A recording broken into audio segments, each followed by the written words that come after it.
The number of unemployed persons has decreased by 269,000 between the second and third quarter of 2022. That's according to Statistics South Africa, with a number of sectors contributing to this drop. For more on this, we are now joined by our business reporter, Ntokozo Khumalo, who is out and about getting reaction to this. Good afternoon, Ntokozo. Hi, Dudu. Good afternoon. Well, I'm out at the YES initiative today, and now the Youth Employment Service is a collaborative effort between government, business, and labor, and it looks to address the demand side of employment as well as the BBBE scorecard to leverage on business. Successful candidates are placed with companies that commits to giving them quality work experience as well as a salary for at least 12 months. Now, to just unpack how the initiative is helping to alleviate youth unemployment, I'm now joined by Ravi Naidu, who is the CEO. Ravi, YES was launched by the President in 2018 to combat youth unemployment in the country. What progress has the initiative made over the last 4 years? Yes, thanks. So we've done about 92,700 jobs. So about 2,000, 3,000 youth jobs per month are being created. And this is, of course, during a time of COVID and all the rest. So that's quite a few jobs. It's 100% funded by the private sector. So all those salaries, which are about 5.2 billion rand so far, 100% funded by the private sector.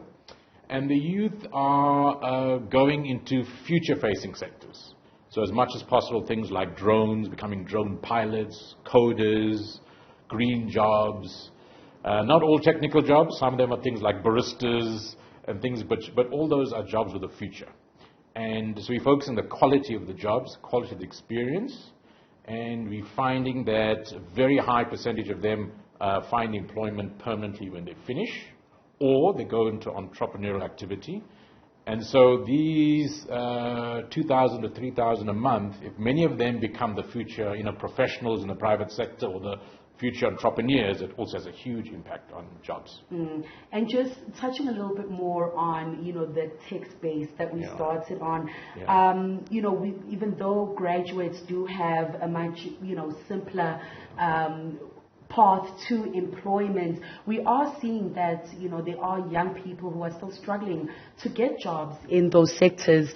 What is the challenges that you are seeing if we are sticking to the tech sector where young people are still struggling to find those jobs? What are your observations there?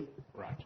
So I think there's a problem on the supply side and there's probably a problem on the demand side. So even though 9 out of 10 graduates are in jobs, you need some work experience to land that first long-term job. And that's part of what YES solves, is because you get this first job, and then even if it's 12 months, it just means you're so much more employable later on. So we're finding a lot of people might be graduates, but if they haven't had their first work exposure, the employers don't want to take them on. The second thing we're finding that companies can expand much more if the government is more focused on the sector and how to help the sector grow, and BPO, call centers, IT, technology, all those kind of things. So I think the government can also do something to expand the actual potential for these sectors to absorb more jobs. Now, some of the challenges that we do hear of when it comes to youth unemployment is also the issue of, are young people actually employable? What are some of the trends or some of the issues that you have observed as the YES initiatives when it comes to young people actually being ready to be in the workplace and be employable after that 12-month contract? So we find that with our program, about 40% of the youth, when they finish their program, they just fly into a job. They've got the right attitude, they've probably learned a lot at work and so on. And we think that probably another 20% are interested in setting up their own business. But there is a group of about, let's say, 40%, which is small by comparison to other programs, but these would be people who just don't have the right social networks. Maybe the education is probably of a poor quality, and so I think there is a need to still help people, beyond whatever training program they have, to give them the extra support that they wouldn't have in their households and communities. So I think it's really about the support for people who don't have a supportive environment. And let's talk a little bit about, corporates and the businesses that you partner with. Obviously, it's leveraging on that BEE scorecard, to encourage corporates to really support the program. Do you find that corporates and businesses are embracing the YES initiative and really putting their all in supporting these young people, get the right skills and be able to secure a job? Yes, so we find a lot of support. So we've got about 2,200 corporates that have been participating over the history of YES. This year it's about 1,400. So we find them participating well. Most of them participate for BEE reasons, because you can go up 1 level or 2 level in the BEE code if you help youth, and it's actually measured as successful.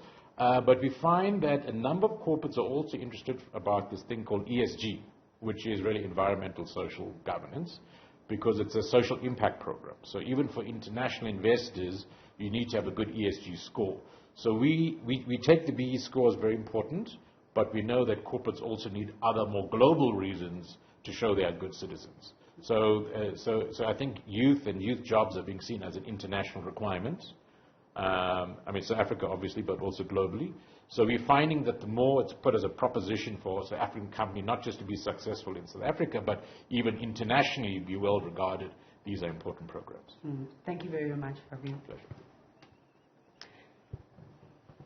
Well, Dudu, you heard it for yourself there, issues on what is it that makes it hard for youth to be employed. But it looks like the YES initiative does support the young people that come through the program to make sure that not only do they get those 12-month contracts, but they are able to be employed by other companies somewhere down their career, or be able to move into entrepreneurship should they wish to do so. There's still a lot of work to be done, but it looks like the program is heading in the right direction in alleviating that youth unemployment. Ntokozo Khumalo is our business reporter. Thank you very much for that update.